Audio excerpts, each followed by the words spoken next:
Opa, vamos avançando então. Agora trataremos do item 12.2.2 sobre riscos da auditoria interna. E o que riscos da auditoria interna diz para nós? Temos esse ponto 12.2.2.1 que diz o seguinte: a análise dos riscos da auditoria interna deve ser feita na fase de planejamento dos trabalhos. Estão relacionados à possibilidade de não se atingir de forma satisfatória o objetivo dos trabalhos. Nesse sentido, devem ser considerados principalmente os seguintes aspectos. Esse item ele está nos falando o seguinte, que na fase do planejamento da auditoria, quando a auditoria estiver planejando o seu trabalho de auditoria interna, deve nesse momento ser feita uma análise dos riscos que a auditoria pode sofrer.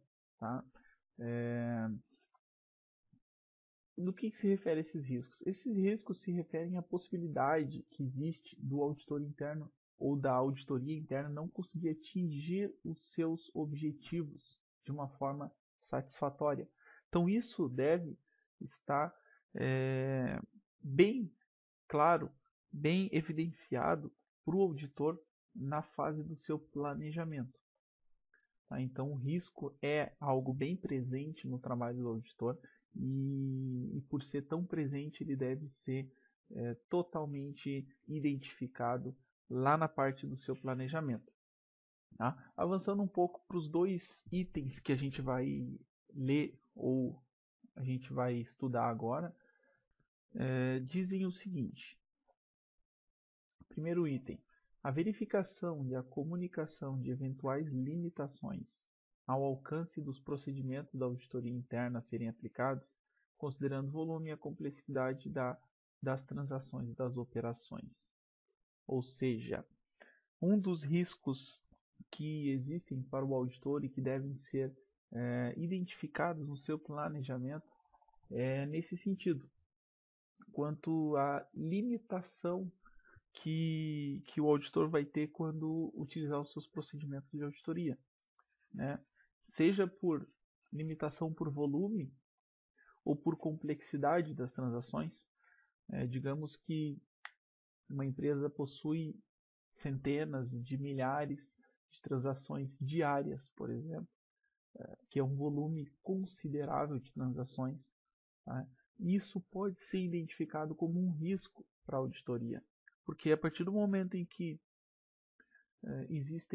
existe um volume tão grande de transações, pode ser que o auditor não consiga atingir o seu objetivo de uma forma satisfatória, porque ele não vai ter o alcance, ele não vai conseguir abranger um volume necessário para tomar suas decisões.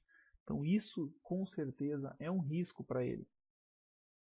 Então este primeiro item ele se foca nesse ponto, no volume, na complexidade das transações que podem ser limitações na hora do auditor aplicar os seus procedimentos. E o segundo item que a gente tem aqui, que fala sobre a extensão da responsabilidade do auditor interno no uso dos trabalhos de especialistas.